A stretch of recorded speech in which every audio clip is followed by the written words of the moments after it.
Warahmatullahi wabarakatuh.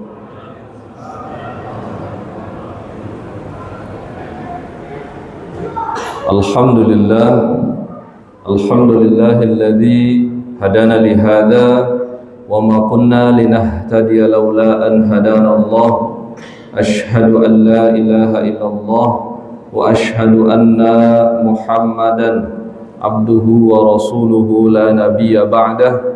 Huwa an-nabiyyul ladzi qad addal amanah wa nasaha lil ummah wa jahada fillahi haqqa jihadih wa tarakana 'alal mahajjatil bayda lailuha kanahariha la yazighu anha illa halik. Qala Allah ta'ala fi kitabihil karim, a'udzu billahi minasy syaithanir rajim. Inna anzalnahu fi lailatul qadar wa ma adraka ma lailatul qadar. Lailatul qadri khairum min alfi syahr. Tanazzalul malaikatu warruhu fiha biizni rabbihim min kulli amr. Salamun hiya hatta matla'il fajr. Alhamdulillah, kita dapat atau kita masih berada di tempat yang mulia ini, diawali dari rangkaian kegiatan i'tikaf kita, dilanjutkan dengan sholat subuh berjamaah.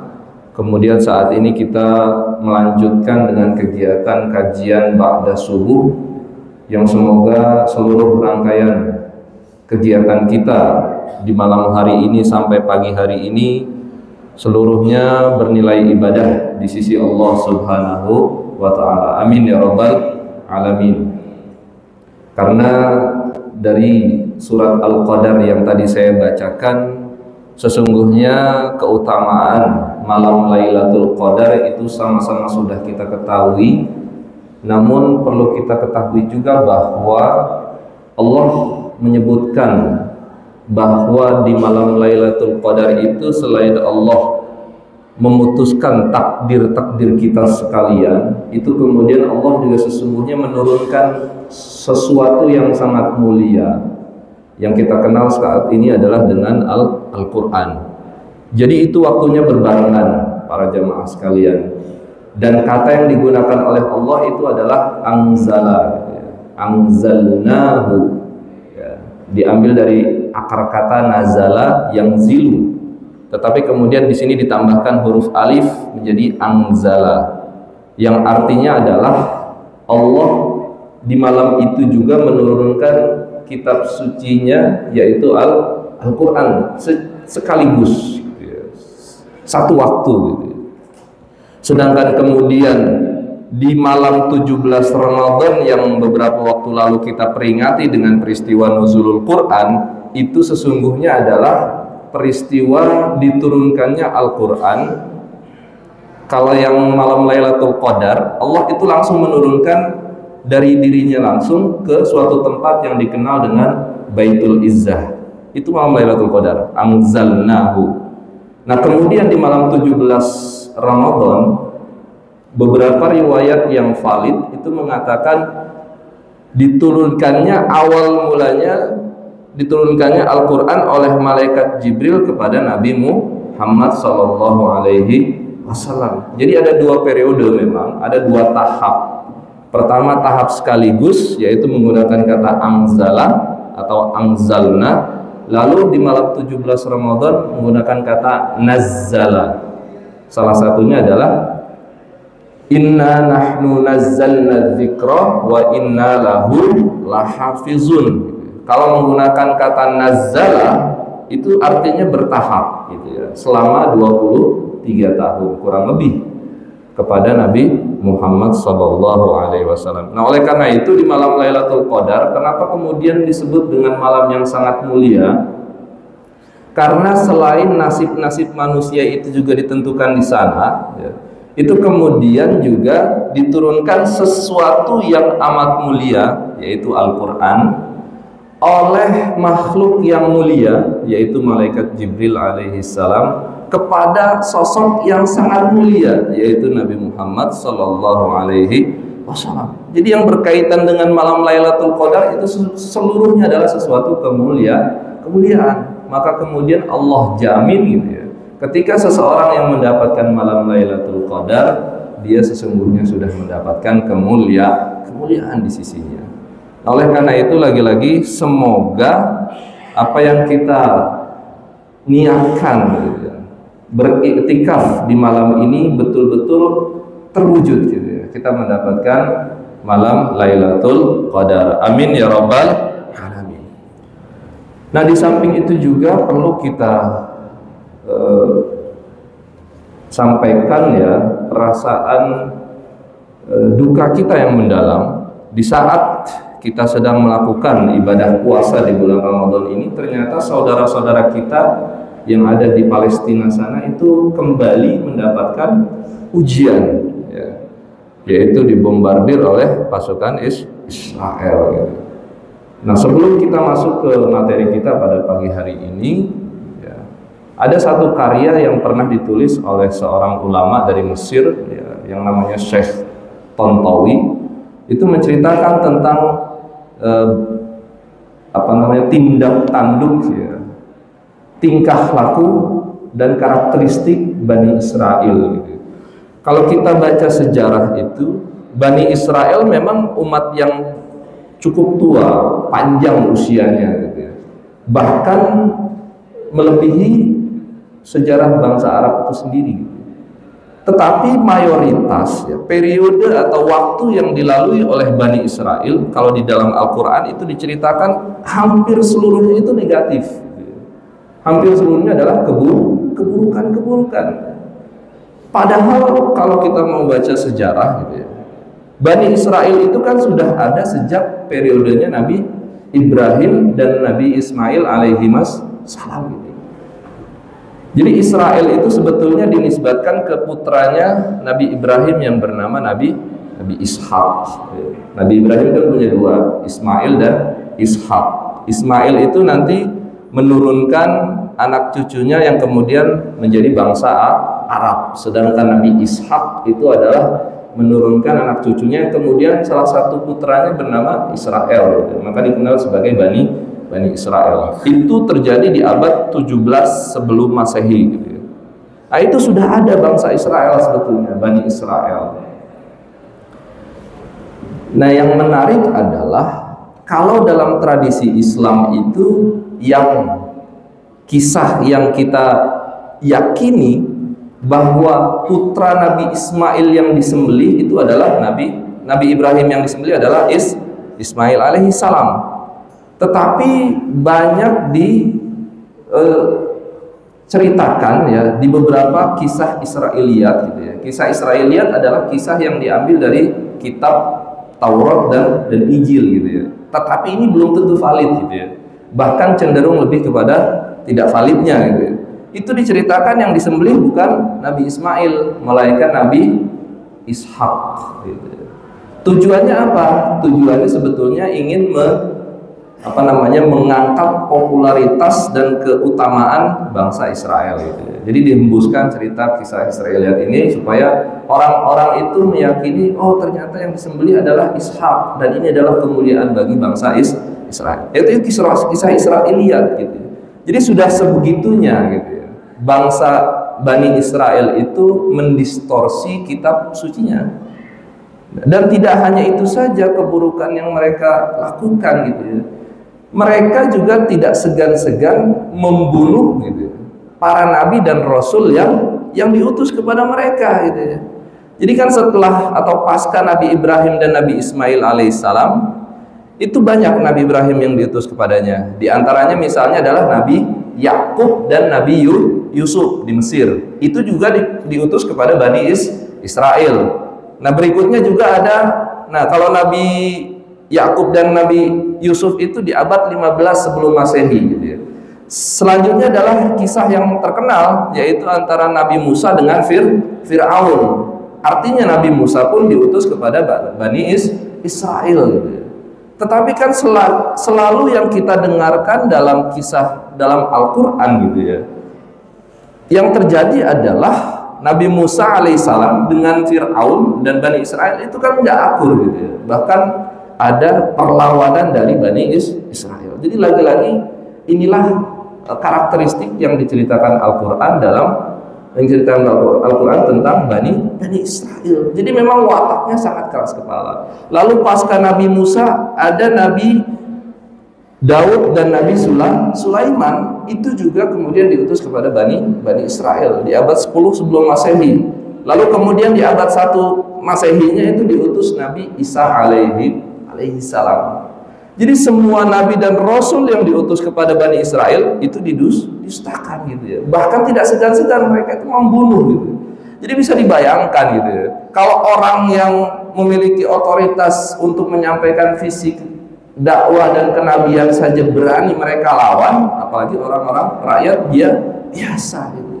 Nah, ini karakteristik orang-orang Bani Israel. Yang kedua, di abad modern itu kemudian ya karena Bani Israel itu kan berpindah-pindah gitu ya, nomaden, tidak memiliki tempat.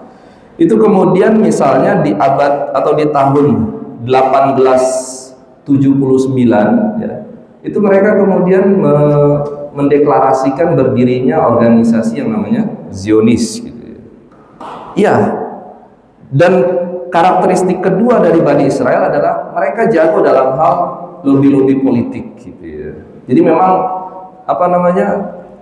mereka pandai sekali mengambil hati para pihak lain gitu ya. Maka kemudian di tahun sekian itu kemudian berdiri organisasi yang namanya Zionisme gitu.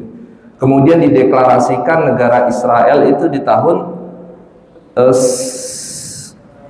1917 kalau tidak salah. Itu mereka deklarasi menjadi bangsa atau negara Israel. Yang tadinya datang ke Palestina itu sebetulnya adalah sebagai pendatang, karena negara Palestina itu sudah deklarasi duluan gitu.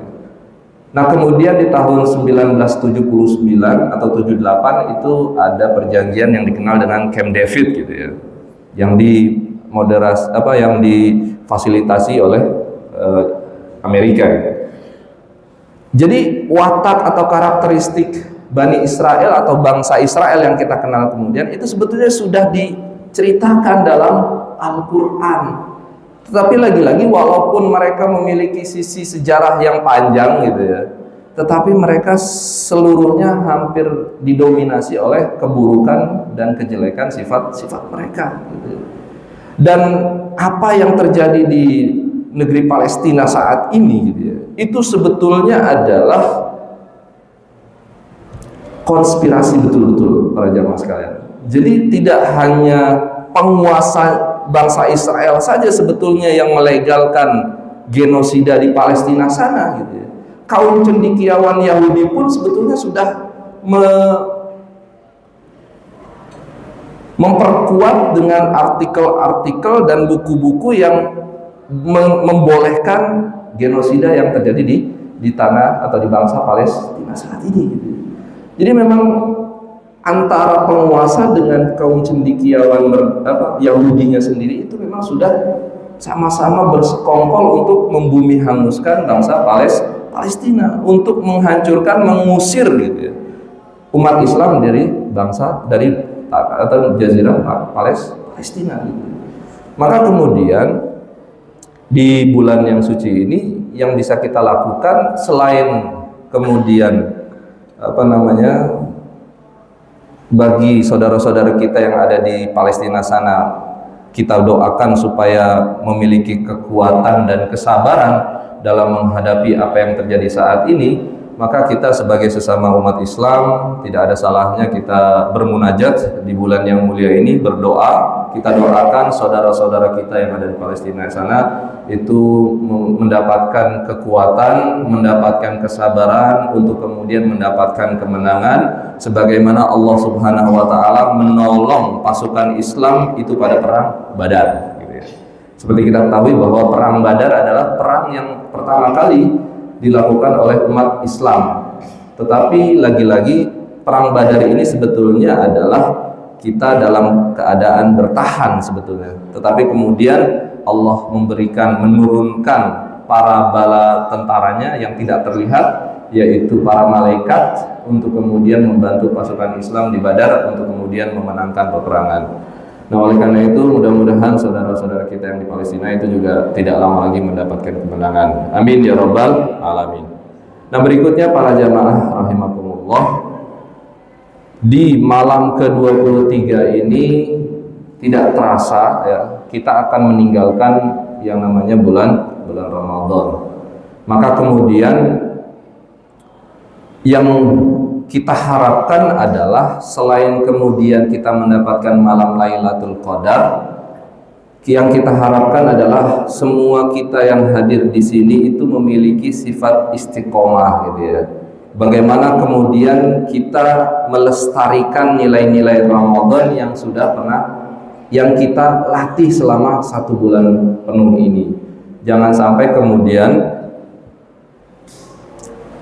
ritual-ritual, ibadah-ibadah yang kita lakukan selama ini itu tidak mempunyai bekas sama sekali nah itu kan sama saja sia-sia gitu. Nah, oleh karena itu maka ada beberapa nilai-nilai yang perlu kita lestarikan sesungguhnya dalam menghadapi kehidupan pasca Ramadan ini. Yang terpenting adalah bagaimana kemudian kita bisa istiqomah, konsisten gitu ya. Jadi nanti jangan sampai kita kemudian ibadah-ibadah yang kita lakukan pasca Ramadan itu sama gitu ya, bahkan menurun gitu ya, dengan amalan-amalan ibadah-ibadah yang sebetulnya standarnya itu sebelum Ramadan para jamaah. Jadi kalau kita mau menilai, itu kita nilainya bukan dengan Ramadannya gitu ya, karena tentu aura yang ada di bulan Ramadan gitu ya, situasi dan kondisi yang ada di bulan Ramadan itu tentu sangat mendukung gitu ya amal ibadah yang kita lakukan, ibadah-ibadah yang kita lakukan dari qiyamul lail, kemudian infak dan sedekah gitu ya. Tetapi nanti kita bandingkan, kita nilainya itu dengan amalan sebelum Ramadannya gitu ya. Apakah kemudian ya amalan-amalan kita setelah Ramadan itu sama dengan amalan-amalan sebelum Ramadan atau bahkan lebih buruk ya, nauzubillah gitu ya. Misalnya kita di bulan Ramadan itu ada peningkatan dalam hal sholat sunnah misalnya, maka kita bandingkan dengan kehidupan sebelum Ramadan atau ibadah sebelum Ramadan. Dan seperti kita ketahui bahwa yang kita latih gitu dan yang akan kita pertahankan gitu ya pasca Ramadan itu sebetulnya memiliki 2 dimensi gitu ya. Dimensi pertama adalah dimensi vertikal gitu ya, yaitu hablum minallah. Maka kemudian di bulan Ramadan ini kita kan selalu dilatih untuk mendirikan qiyamul lail gitu ya. Bahkan di dalam hadis itu digaransi oleh Rasulullah gitu ya, man qama ramadhana imanan wahtisaban ghufira lahu ma taqaddama min dhanbihi wa ma ta'akhkhar gitu ya. Jadi kita akan diampuni dosa-dosa kita siapa yang mendirikan sholat gitu ya. Para ulama kemudian menyimpulkan bahwa qiyamul lail ini salah satunya adalah termasuk tarawih gitu ya. Maka kita kegiatan sholat tarawih kita selama bulan Ramadan itu sangat-sangat mendukung kita untuk kemudian kita rajin melaksanakannya gitu.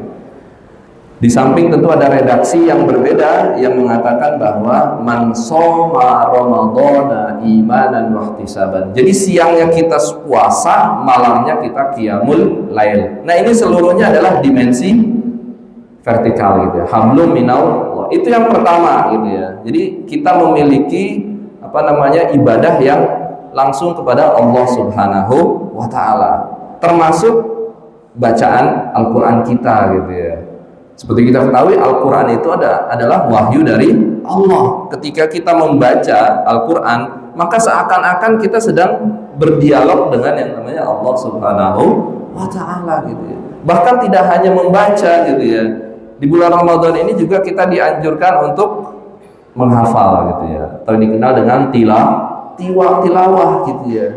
Jadi bagaimana kita bisa memahami ayat Al-Quran kalau kita tidak membaca dan menghafalnya.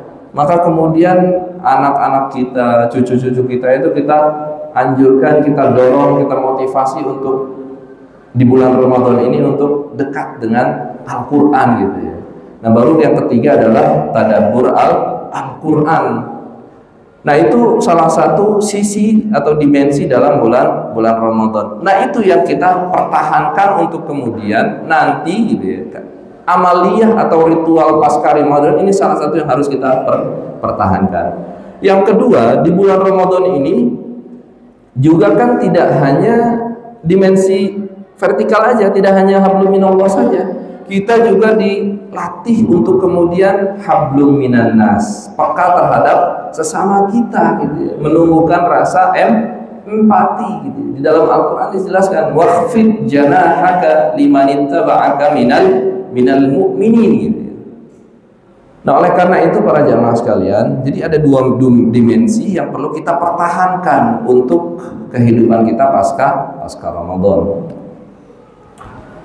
Dan dalam Al-Quran kemudian dalam hadis sendiri itu dijelaskan. Misalnya ada ayat Al-Quran yang menyebutkan wa'bud rabbaka hatta ya'tiyakal yaqin gitu ya. Sembahlah Tuhanmu gitu. Beribadahlah kalian kepada Allah sampai kapan? Sampai ya'tiyakal yaqin. Para penafsir kemudian mengartikan kata al-yaqin itu dengan yang namanya kematian. Nah oleh karena itu para jamaah sekalian, maka yang perlu kita pertahankan adalah ibadah kita gitu. Amal ibadah, baik itu hablum minallah maupun hablum minan nas.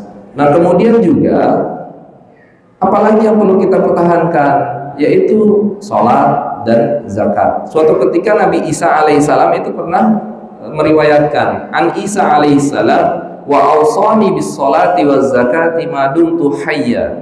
Kata Nabi Isa, selama aku hidup aku selalu diwasiatkan oleh Allah untuk menjaga, pertama adalah sholat, kedua adalah zakat.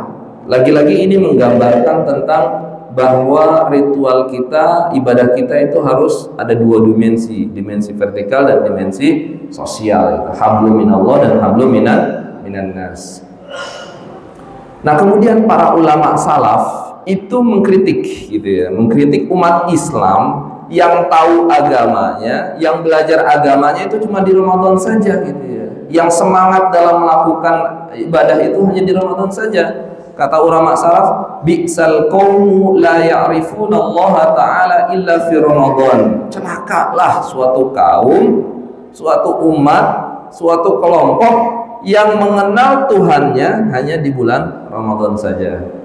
Nah, semoga kita yang hadir di sini itu setiap saat kita dekat dengan Allah Subhanahu wa taala. Amin ya rabbal alamin. Tidak hanya di bulan Ramadan saja. Kenapa? Karena ibadah kemudian mendekatkan diri kepada Allah itu kapan saja gitu ya, tidak terbatas ruang dan waktu. Nah banyak tips ya, banyak cara untuk kita kemudian menjaga ritual ibadah yang sudah kita lakukan di bulan Ramadan. Misalnya ada puasa Syawal di sana. Nabi SAW pernah bersabda, man shoma ramadhana thumma atba'ahu sittan gitu ya.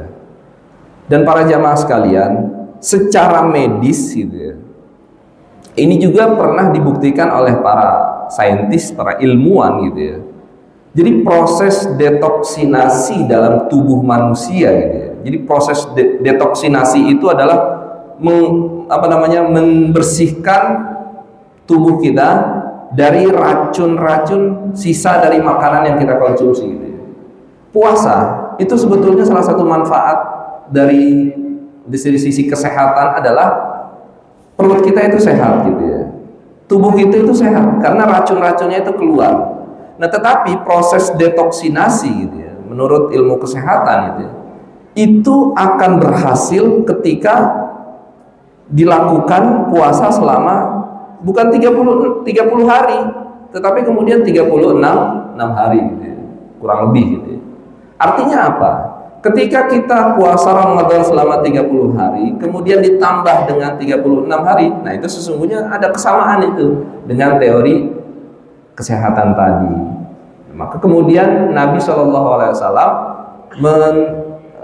mensunnahkan gitu ya, puasa 6 hari setelah Ramadan yang kemudian dikenal dengan puasa Syawal.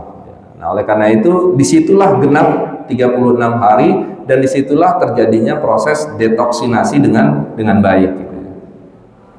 Nah, yang kedua juga kita disunahkan untuk puasa Senin Kamis gitu ya. Jadi sebetulnya banyak ya sarana-sarana yang bisa kita lakukan gitu ya. Sarana-sarana yang kita atau ibadah-ibadah sunnah yang kita bisa lakukan pasca Ramadan. Kata Nabi SAW menceritakan kenapa kemudian kita disunahkan puasa Senin Kamis. Kata Nabi, tu'radul a'mal yaumal isnin wal khamis gitu ya. Jadi amal catatan manusia, catatan amal perbuatan manusia itu diangkat dan dilaporkan kepada Allah di antara hari Senin atau hari Kamis gitu ya. Dan kata Nabi, aku tidak mau catatanku diserahkan kepada Allah sedangkan aku tidak dalam berpuasa. Artinya ya, ketika catatan amal ibadah kita itu dilaporkan kepada Allah ya, kata Nabi idealnya kalian berpuasa gitu ya. Supaya apa? Supaya baik nilainya gitu ya. Supaya hasilnya itu catatannya itu baik untuk kemudian ketika catatan amal ibadah kita baik di mata Allah, maka kemudian kita memberikan atau kita mendapatkan pahala yang berlimpah dari Allah Subhanahu wa taala. Nah, selain puasa Senin Kamis, selain puasa Syawal, kita juga masih disunahkan ada yang namanya puasa Ayyamul Bid gitu ya. Yaitu puasa di tanggal 13, 14 dan 15 setiap bulan Hijriah gitu ya. Jadi nanti kalau di bulan April nanti misalnya kita mau melaksanakan puasa Bid, berarti nanti kita berpuasa di tanggal 13 April atau 14 April dan 15 April. Kata Nabi SAW, fasum salasata asyra wa arba'a asyra wa khamsata asyra min kulli syahrin gitu. Jadi itu beberapa puasa yang disunahkan, puasa sunnah yang disunahkan dalam Islam. Para jamaah, jadi memang idealnya ya, setelah kita melakukan puasa selama 30 hari gitu ya, itu kita memang jangan terlalu atau jangan langsung mengkonsumsi sesuatu yang banyak gitu ya. Kenapa? Kan akan kaget gitu ya. Tubuh kita, perut kita itu pasti akan menolak gitu ya. Kenapa? Karena yang biasa kita lakukan selama bulan Ramadan itu kan menahan gitu ya, mengosongkan perut. Ini tiba-tiba kita isi dengan makanan, minuman secara berlebihan, nah itu juga tidak sehat. Itu juga tidak baik gitu ya. Maka kemudian di sana ada puasa Syawal, ada puasa Senin Kamis, dan termasuk ada puasa Ayyamul Bid. Nah, oleh karena itu ini sebetulnya sarana bagi kita untuk menistiqomahkan diri kita, mendekatkan diri kepada Allah Subhanahu wa taala. Nah, selain puasa kita juga masih ada amaliyah atau ibadah Qiyamul Lail. Yang malam hari ini kita lakukan, itu bisa kita lakukan nanti pasca Ramadan gitu ya. Dan luar biasa manfaatnya. Misalnya alaikum biqiyamil lail fa innahu da'bus shalihin qablakum wa qurbatun ilallah wa munhatun anil ithmi wa takfirun lis-sayyi'at wa mutahridatun lid-da'i anil jasad. Jadi salah satu atau beberapa manfaatnya, yang pertama misalnya qurbah. Ini juga sarana kita mendekatkan diri kepada Allah Subhanahu wa taala. Yang kedua adalah takfirun lis-sayyi'at, mengampuni, menghapuskan dosa-dosa kita. Jadi jangan khawatir, walaupun misalnya Ramadan itu sudah berlalu, tapi tetap kita masih ada kesempatan untuk membersihkan dosa-dosa kita dengan melakukan Qiyamul Lail. Begitu juga muttaridatun lidda. Jadi ada dari sisi kesehatannya Qiyamul Lail itu juga ada manfaatnya gitu ya. Jadi Qiyamul Lail, tentu Qiyamul Lail atau bergadang itu kan tentu adalah untuk hal-hal yang ada manfaatnya gitu ya. Kalau tidak ada manfaatnya ya mungkin nggak baik juga Qiyamul Lail. Nah kemudian juga, dan ini sudah dipraktekkan oleh para ulama, para salafus solih gitu ya. Di dalam Al-Quran itu diceritakan, tatajafa junubuhum anil madaji'i. Ada di antara sekelompok manusia yang tubuhnya, perutnya itu jauh dari kasurnya. Dan ini kita lakukan malam ini gitu ya. Ya ngapain mereka itu meninggalkan kasur mereka? Yad'una rabbahum khaufan wa tama'an. Mereka bermunajat, mereka berkeluh kesah, mereka meminta solusi atas permasalahan-permasalahan yang mereka temukan gitu ya. Tama'an mimma razaqnahum yunfiqun gitu. Nah, jadi banyak sekali sebetulnya manfaat dari qiyamul lail. Nah, yang berikutnya juga adalah kita masih bisa berinteraksi dengan Al-Quran. Ini yang ketiga. Jadi puasa sunnah yang pertama, kemudian qiyamul lail, yang ketiga adalah tadabbur Al-Quran gitu ya. Berinteraksi dengan Al-Quran gitu ya. Dan bahwasannya di kita sendiri ya, dengan beberapa tokoh yang sudah mulai gencarnya gitu ya, dengan gerakan membumikan Al-Quran, itu sebetulnya ingin umat Islam yang ada di Indonesia itu tidak jauh dengan Al-Quran gitu ya. Maka kemudian, mohon maaf ini, kalau di Arab sana itu kan umat Islam atau orang Islam gitu ya, hampir setiap sudut gitu ya, ketika ada umat Islam di sana, mereka itu selalu asik dengan Al-Qurannya gitu ya. Itu kalau di Arab, termasuk di Saudi dan di Mesir, di Yaman ya, dan di beberapa jazirah Arab lainnya gitu. Jadi di bis gitu ya, atau di terminal, atau di stasiun gitu ya, atau di pasar sekalipun gitu. Jadi tidak aneh gitu ya, dan tidak susah kita menemukan pedagang sambil nungguin dagangannya itu laku gitu ya. Pedagang itu baca Quran gitu ya. Ada mahasiswa sambil nunggu bis datang atau kereta datang di stasiun, itu baca Quran gitu ya. Kemudian di atas bis, di atas kereta lagi berdiri, misalnya lagi desek-desekan gitu ya, itu masih sempat dengan membaca Al-Quran. Nah itu pemandangan yang sudah biasa di Arab sana gitu ya.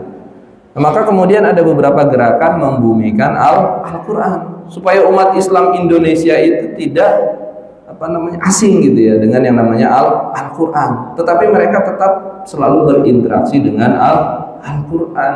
Oleh karena itu para jamaah sekalian, sebetulnya ketika kita ingin meneladani Rasulullah gitu ya, kata kuncinya sebetulnya ada di Al-Quran gitu ya. Kenapa? Karena Siti Aisyah radhiyallahu anha itu kan ketika ditanya apa gitu ya rahasianya, bagaimana akhlaknya Nabi gitu ya, kata Aisyah, innama khuluquhu Al-Quran gitu ya. Sesungguhnya Nabi itu adalah Al-Quran yang berjalan gitu ya. Oleh karena itu para jemaah, maka pasca Ramadan kita bisa meningkatkan gitu ya, juga tadabbur Al-Quran kita gitu ya. Atau kalau kita tidak mampu misalnya, minimal kita motivasi putra-putri kita gitu ya, anak cucu kita untuk selalu dekat dengan Al-Quran, bukan yang lain gitu. Mohon maaf, misalnya bukan dengan gadgetnya gitu ya, bukan dengan game online dan lain sebagainya gitu ya, tetapi kita motivasi mereka dengan supaya dekat dengan yang namanya Al-Quran. Kenapa?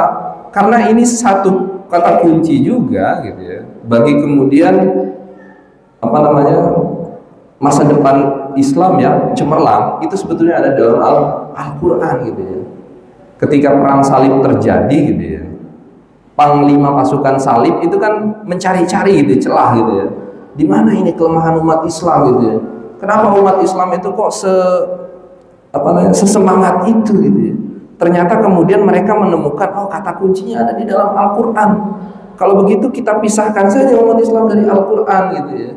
Kita buat game online, kita buat film, kita buat musik, kita buat hal-hal yang bisa melalaikan kita dari yang namanya Al-Quran gitu. Jadi kata kuncinya sebetulnya lagi-lagi adalah Al-Quran gitu ya. Dan Al-Quran itu sesungguhnya adalah tidak hanya penolong bagi kita di kiamat kelak gitu ya. Al-Quran juga adalah penunjuk bagi kita di dunia. Nah, itu jadi Al-Quran itu mempunyai dua fungsi sebetulnya, penolong bagi kita di akhirat dan penunjuk bagi kita di dunia. Maka kemudian jangan sekali kita jauh dari yang namanya Al-Quran. Maka selama bulan Ramadan penuh ini kita akan selalu diperdengarkan lantunan-lantunan ayat suci Al-Quran.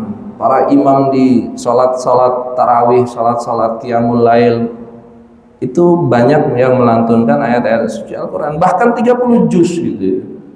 Bahkan di Mesir sana para jamaah sekalian gitu ya, kalau sudah masuk ke malam 27 gitu ya, malam 27 Ramadan, itu ada satu masjid namanya Masjid Amr bin As gitu ya. Itu kalau di malam 27 itu isinya tangisan semua gitu ya. Iya. Kenapa? Karena setiap kali imam membaca ayat-ayat tentang neraka gitu ya, imam itu nangis. Kalau imam udah nangis, jamaahnya itu nangis gitu ya. Jadi dan itu sejak asar itu sudah penuh. Masjid itu udah penuh gitu ya. Itu namanya Masjid Amr bin As gitu ya. Termasuk nanti di Saudi di Masjidil Haram dan Masjid Nabawi itu juga banyak para imam yang kemudian ketika membaca ayat-ayat tentang neraka gitu, tentang siksaan gitu ya, itu banyak yang saking mentadaburinya, saking menghayatinya, mereka kemudian sesedih itu gitu ya, membayangkan bagaimana nasib mereka nanti di hari kiamat kelak gitu ya. Manusia yang banyak dosa gitu ya, banyak melakukan kesalahan, itu bagaimana nanti nasib kita semua ketika di akhirat kelak. Nah, itu tadabbur Al-Quran gitu ya. Maka kemudian jangan sampai nanti pasca Ramadan, Al-Quran yang setiap Ramadan ini 1 bulan penuh ini kita pegang, bahkan kita baca, itu nanti pasca Ramadan jangan kita biarkan tergeletak dan kembalikan keraknya, jangan ya. Tetap kita baca, tetap kita berinteraksi dengan Al-Quran. Nah, di antara amalannya juga adalah sholat berjamaah, meramaikan masjid di luar Ramadan. Dan seperti kita ketahui bahwa keutamaan sholat jamaah itu adalah 27 kali gitu ya. Maka ya kita kalkulasikan saja gitu ya. Kalau kita mau masuk surga dengan cepat gitu ya, amal timbangan kebaikan kita berat, banyak-banyaklah kita datang ke masjid, sholat berjamaah. Karena itu yang paling mudah gitu ya. Amal ibadah yang mudah, kemudian pahalanya besar, yaitu sholat jamaah gitu ya. Oleh karena itu nanti pasca Ramadan usahakan masjid-masjid itu tetap penuh gitu ya. Jangan sampai kemudian terlihat kosong lagi. Nah, yang ketiga atau yang selanjutnya adalah zakat dan sedekah. Ini berarti hablum minan nasnya gitu ya. Para jamaah sekalian, sebetulnya dalam Islam itu spirit untuk menjadikan umat Islam itu adalah umat yang kaya raya, itu adalah sebetulnya berawal dari zakat gitu ya. Dan di beberapa ayat Al-Quran itu Allah sudah menjelaskan tentang wal yakhshal ladzina law taraku min khalfihim dzurriyyatan dhi'afan khafu 'alaihim gitu ya. Takutlah kalian, khawatirlah kalian ketika keturunan kalian itu adalah keturunan yang lemah gitu ya. Para penafsir kemudian sepakat atau mayoritas itu banyak lemah dalam hal apa? Lemah dalam hal ekonomi gitu. Jangan sampai kemudian anak cucu kita itu lemah dalam hal ekonomi gitu. Dan ini sebetulnya anjuran bagi kita untuk kemudian kaya, zakat gitu ya. Idealnya gitu ya. Bagi mustahik tahun ini gitu ya, itu kan selalu dianjurkan untuk tahun depan usahakan jangan jadi mustahik lagi, tetapi menjadi muzaki gitu ya, membayar zakat. Dan Nabi juga memotivasi gitu, al yadul ulya khairum minal yadis sufla gitu ya. Tangan di atas lebih baik dari tangan di bawah gitu ya. Jadi ini sebetulnya motivasi yang luar biasa sekali untuk umat Islam itu meningkatkan ekonomi mereka gitu ya. Jangan sampai kemudian justru sebaliknya gitu ya. Dan ajaran-ajaran Islam itu sebetulnya tidak ada yang melarang umatnya untuk menjadi kaya raya, tidak ada gitu. Dan itu dicontohkan oleh para sahabat. Misalnya siapa? Utsman bin Affan. Itu kaya raya, itu saudagar gitu ya. Abdurrahman bin Auf itu juga saudagar. Termasuk Rasulullah ketika meminang, ketika melamar Siti Khadijah, itu juga kan seserahannya itu kan luar biasa banyak sekali gitu. Jadi suatu kekeliruan ketika kemudian menstigma, menilai Islam itu adalah dekat dengan kemiskinan. Bahkan di dalam satu riwayat itu dijelaskan kadal faqru ayyakuna kufran gitu. Berapa banyak kemudian kemiskinan itu mengantarkan orang itu menjadi kafir, hanya diiming-imingi dengan Indomie misalnya. Itu kemudian rela menukar keyakinannya dengan agama lain. Wal iyazu billah. Nah, kemudian zakat ini itu juga menjadi sarana bagi umat Islam untuk mendekatkan diri kepada Allah Subhanahu wa ta'ala gitu ya. Bagi orang yang kaya, bagi orang kaya ini juga sarana untuk mensucikan hartanya gitu ya. Bagi orang miskin, fakir miskin ini juga adalah kesempatan untuk kemudian mendapatkan apa yang dirasakan oleh orang-orang yang kaya. Nah, oleh karena itu para jamaah sekalian, di bulan Ramadan ini tidak hanya lagi-lagi hablum minallah, tetapi juga ada hablum minan nas. Walladzina yu'tuna ma atau wa qulubuhum wajilah gitu ya. Jadi sedekah, zakat itu diawali dari karena ketakutan kita akan harta-harta yang masih syubhat gitu ya. Terkadang kan kita nggak tahu gitu ya, harta kita itu bersih atau masih abu-abu atau justru haram gitu ya.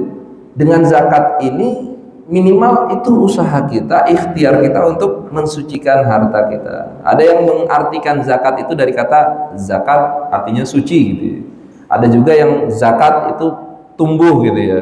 Artinya apa? Menumbuhkan potensi ekonomi kita. Nah, oleh karena itu para jamaah sekalian, di dalam surat Az-Zariyat gitu ya,